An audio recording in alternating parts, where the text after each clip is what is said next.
the collapse of the New York prison system, and the state's habit of throwing Band-Aid solutions at deeper problems. This is the Publisher's Desk with Damon K. Jones, brought to you by Black Westchester Magazine, where life, culture, community, and faith meet truth, power, and purpose.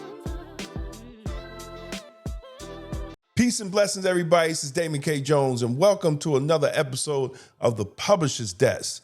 And I'm Black Westchester Magazine, blackwestchester.com publisher Damon K. Jones. I want to talk about today about something that Albany doesn't want you to know, that the mainstream media is not going to talk about.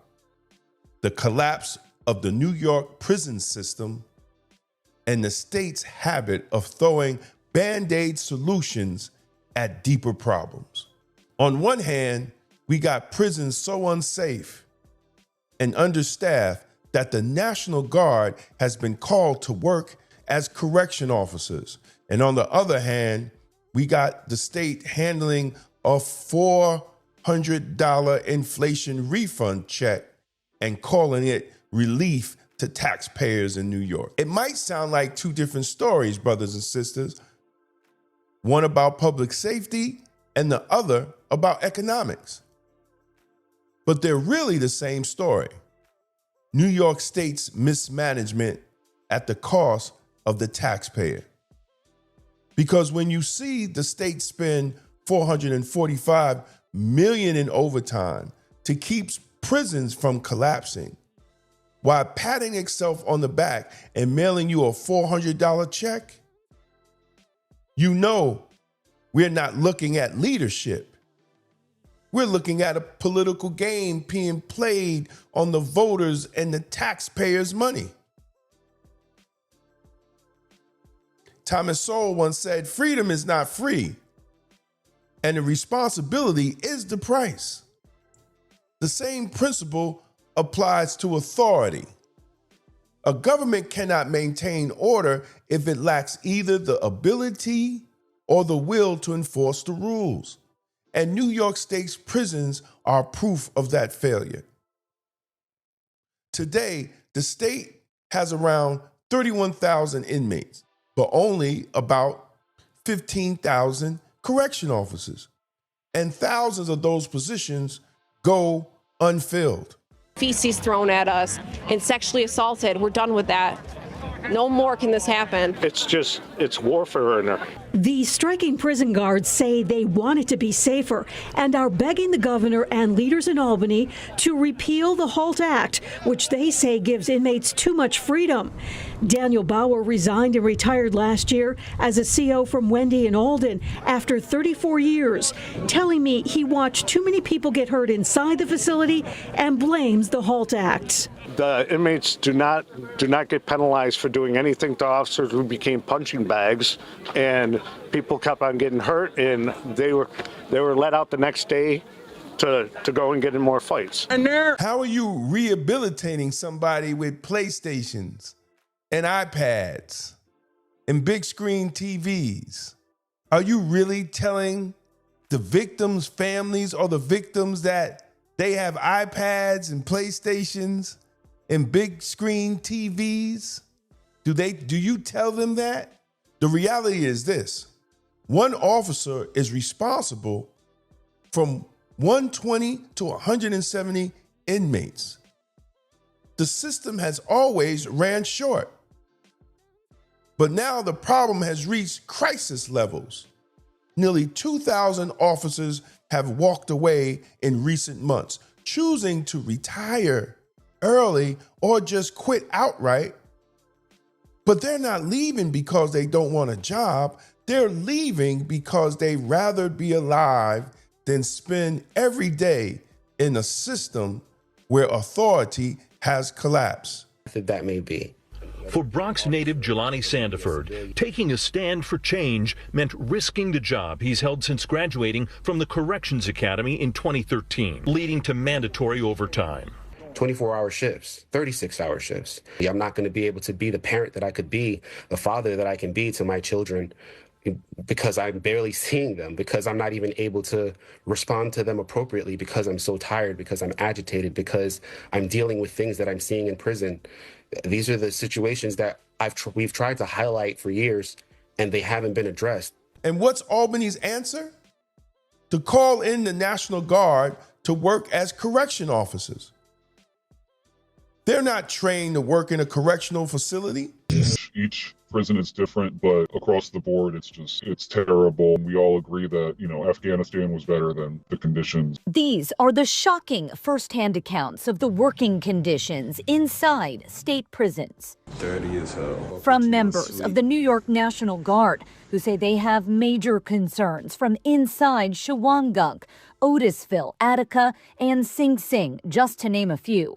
They asked we keep their identity private. None of these troops are able to go home. So what they brought with them to the prison is what they got. We have to request supplies be brought to the prisons because, there isn't enough water or enough food. The MRE, they're there sometimes, not all the time. Governor Hochul deployed thousands of the state's soldiers to prisons last week in a sudden state of emergency during an unauthorized correction officer strike. Since then, we're told troops are sleeping on dirty floors in buildings with no heat and are allegedly being put at risk without proper training. What are the duties that you guys are being assigned to? Full on watching inmates. They're de facto corrections officers. We have soldiers getting feces thrown at them. They're responding to suicide calls by the inmates. This isn't what we train for. You wouldn't ask this of your police officers. You wouldn't ask this of your sheriffs. No other law enforcement agency in the country works under those type of conditions. And you're doing all that and still spending $445 million in overtime? Instead of fixing the problem, they fired them, banned them from being rehired, and announced plans to release inmates early. According to an internal memo, if you're within 15 to 100 days of your release date, you may qualify for early release under your parole supervision. So they hacked the system. They never fixed the problem. This is not reform. This is desperation. That's Albany admitting the system is broken. And let's be honest. Yeah, there's some bad apples. There's always bad apples. No, it doesn't matter what department it is. But that doesn't dismiss the good ones that go to work every day just to do their job, make a living, and come home safe to their families. We are seeing mismanagement at the highest level. And this is part of New York politics when they appoint people that don't know what they're doing, especially over law enforcement departments. When did we get this way when we want to appoint pastors and social workers and GED teachers? Just because they got a degree doesn't mean they know how to run a department, a paramilitary department, let alone the police, but a correctional facility. This is political pandering at its best from New York politicians. And the people that suffer are the community, the inmates, the officers, the civilian workers. These are the people that suffer. And it gets worse. Our generous politicians in New York, they passed the HALT Act, which stripped away any option to separate housing of violent offenders. So if an inmate rapes, stabs, assaults someone, yes, officers have been raped before. Civilians have been raped before. They can't be pulled out of general population. So how do you think that makes officers feel? How do you think it makes civilian staff feel? And let's not forget, how safe does it make for other inmates feel, the ones that's trying to serve their sentence in peace? and try to correct themselves for whenever they get discharged. How do they feel? This is dangerous. It endangers inmates, and it endangers civilian staff, and it endangers the safety and security of the facility. But nobody talks about it because the press doesn't go behind the walls of the facility, and the politicians, they keep it hush. And the unions, they try to say it, but it's not newsworthy. Now let's talk about Governor Hochul. She says it's fine to deploy the National Guard to work as correction officers. She calls it necessary. But when President Trump deployed the National Guard in Washington, D.C. to restore public safety in Black communities, she said it was authoritarian. We got our own fires under control here. We do not need the federal government telling us what to do. Yesterday, NYPD Commissioner Jessica Tisch told Attorney General Pam Bondi the same thing, although it was Governor Hochul who stationed New York National Guard troops in the subway last year. How would that differ from your employing the National Guard in the subways? I said that I can have a visible presence, not in a law enforcement capacity. Very clear the difference of what's happening in Washington is those people are being told to carry their guns and arrest people. So which is it, Governor Hochul? Is it necessary in prisons for Black inmates, but authoritarian in Black neighborhoods? That's not leadership that we're seeing. That is hypocrisy. Now, here's where the dots are connected. I had to build up to this. This isn't just about prisons. It's the same political playbook we see in the budget. New York hands you a $400 rebate check and calls it relief. Meanwhile, the state stares at a $10.5 billion budget deficit. Come on.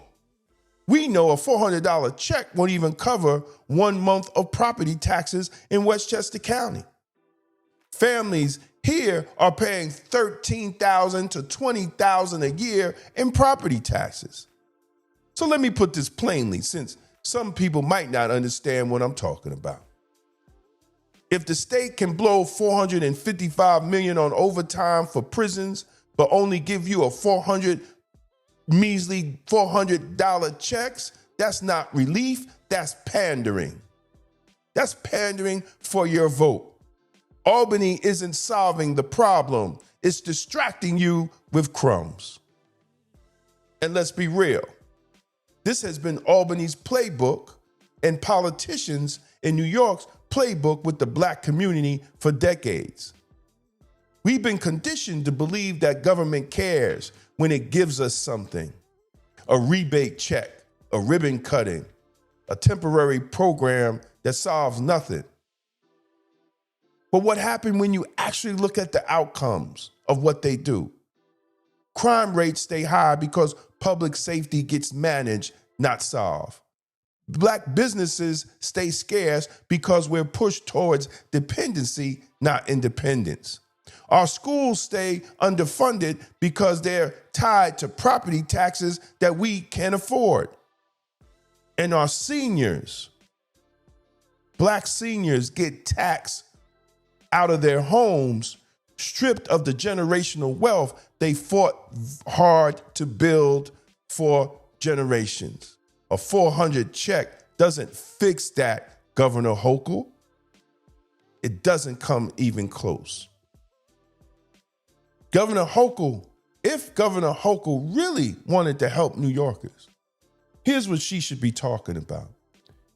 End or cap property taxes for seniors so they aren't forced to sell their homes. Fund schools through state budgets instead of local property values so Mount Vernon and Yonkers and cities like that don't fall behind while Scarsdale thrives. Put in circuit breaker rules so property taxes can't take more than a fair share of a family's income. Or better yet, shift away from property taxes altogether, spreading the burden fairly instead of punishing New York homeowners. That's real reform. That's what leadership looks like. Here's the bottom line. Whether it's prisons or your wallet, the story is the same. New York has lost control of its finances. When the state can't manage prisons, it's lost authority. When the state can't manage its budget, it loses credibility. When the state distracts the voters and the taxpayers with a measly $400 check, it proves it doesn't even respect you. Authority once surrendered is rarely regained. And right now, authority is slipping away behind the prison walls, in our schools, in our neighborhoods, and in our homes. So brothers and sisters, let's stop clapping for crumbs. $400 checks won't fix New York's real problem. And National Guard won't restore safety to a system that's broken by design in New York's correctional facilities. What we can fix, policy rooted in responsibility, authority, and fairness. Policies that protect officers and inmates. Policies that protect homeowners and seniors. Policies that put Black communities on the path to independence and not dependency. Until then, New Yorkers will remain overtaxed, underserved, and misled by its leadership, and Black communities will continue to pay the highest price. This is the publisher's desk, and I'll leave you with this. Authority loss equals security loss, and in New York, we're losing both. So please like and share and leave a comment. Do you think New York should get rid of property taxes? Do you think that we're paying too much in property taxes in New York? Do you think that it's all lost in the state correctional facility and the systems? Let me know what you think. Leave a comment. And please like and share again, and go to blackwestchester.com, and you can read the articles that we cover here on YouTube on blackwestchester.com. And please support us by buying our merch. You could click on the links under the video, or you could go to blackwestchestermerch.shop. And thank you for your support. We're trying to keep Black media alive. And as always, stay blessed, stay safe, and stay Blacktastic.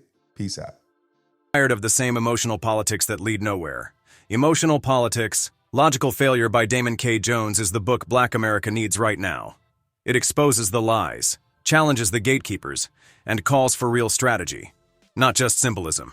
Power starts with truth. On sale, now, and available in audiobook on Amazon. Tolerance is for Cowards by Damon K. Jones. This book is not anti-police, it's pro-community.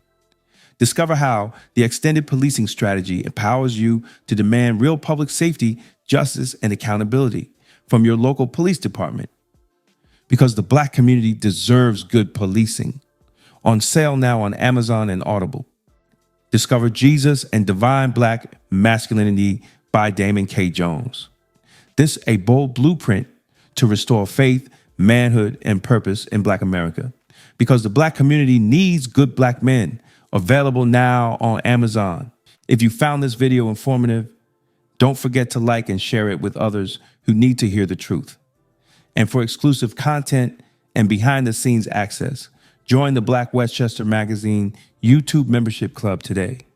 Your support helps us keep independent Black media strong. Support independent Black media with style. Rock Black Westchester merch and represent the news with the Black point of view. Every purchase helps us speak truth to power. This is the Publisher's Desk with Damon K. Jones, brought to you by Black Westchester Magazine, where life, culture, community, and faith meet truth, power, and purpose.